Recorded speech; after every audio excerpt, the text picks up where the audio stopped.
mulla on 3 teesiä. Täällä on 1 halaku per teesi. Joko se käy? Joo. Suomi kuntoon sille, että tehdään enempi töitä.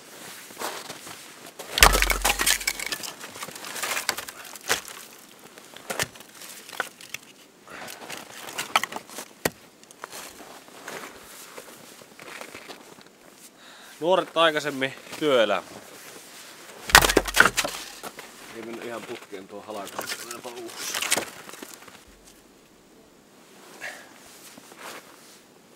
Suomi saadaan kuntoon sille, että me saadaan uusia.